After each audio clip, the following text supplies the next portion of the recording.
So we are joined by the assistant coach of the Reggae Boyz, John Wall, and also head coach of the under-20 team. Firstly, John, you've had a chance to review the groups of the CONCACAF under-20 championship qualifiers. Just wanted to get your initial reactions to Jamaica's group for the upcoming qualifiers.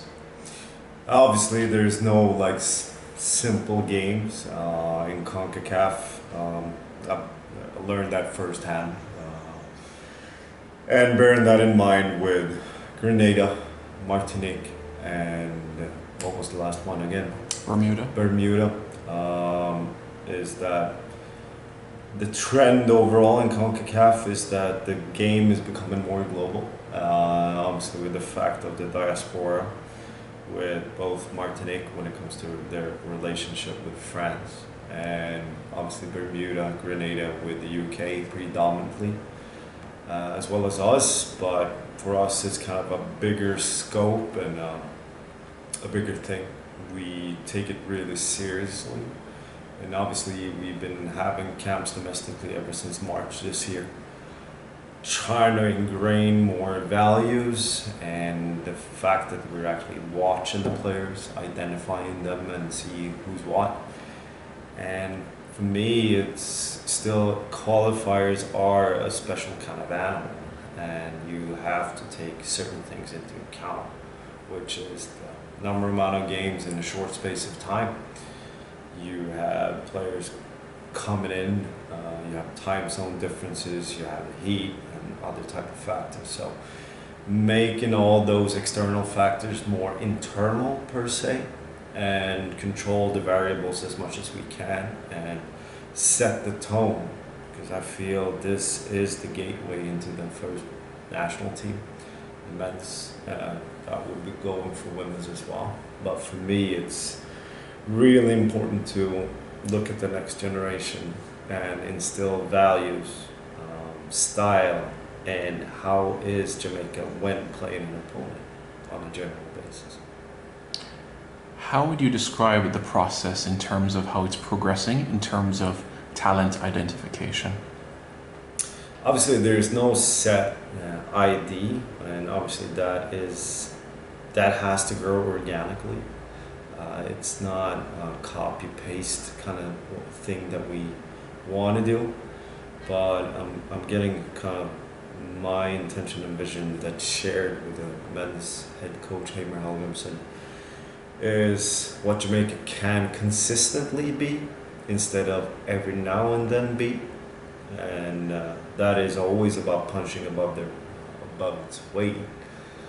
But we have to narrow it down to actually what we are, what we repeatedly do, and what we can do. And I'm sure in due course you'll have further information in relation to future camps, perhaps potential friendlies prior to the qualifiers. I'm sure in due course there'll be more information to give in that suit.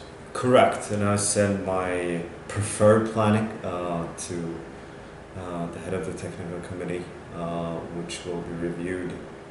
For us, it's obviously optimizing the time that we have. More likely, it's the upcoming FIFA window is one of them. How we go about things in December, in January.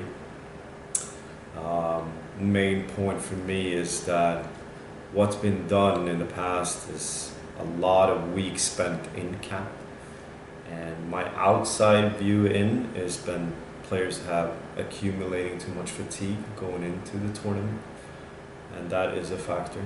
And you cannot stress processes, it's an everyday thing. By having these camps ever since March, even though not the length of them, but more short, and that actually gives players the time to actually adapt to the messaging and what we want and how I feel that we need to train and what we need to be. So given time, we can do a lot of things together. But now it's about setting the whole setup when it comes to personnel, staffing, people who will be on board. And I'm really looking forward to it myself. The fact that proof of it is that what we've been doing in the first team is that you have Dexter Lambakisa, and in this camp you have Roy Anderson. So the process is there, and the pathway, and hey, let's not just forget about Whisper. So I mean, the pathway for younger players should be there, and we need to be having a really inclusive environment where we are. Jamaican is, for me, bold and likes to take on challenges, and I think that is kind of like the nuance and the essence of Jamaica.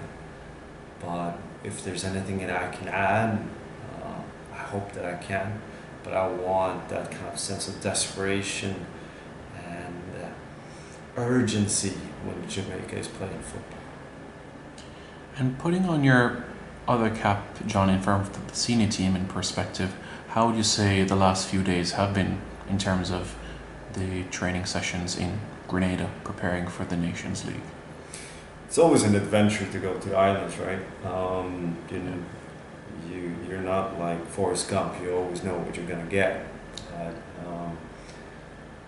Well, there's minor things, but I think what players have been proving is that they're adaptable, they're resilient, and that resilience needs to increase even more. Where we can, again, what are we consistently doing? Repeating. So for us, it's been a challenge about the pitch, but I would like to take all the excuses out of the window, and looking forward to the game tomorrow. But so far, it's been good. I mean, you're not counting the sessions when it comes to the national team. It's probably the hours spent together, and we revisit each other again, and where we kind of pick off where we left off. So we got work to do, and we need to start with Grenada by tomorrow, and we cannot think ahead of ourselves. It's still 90 plus minutes.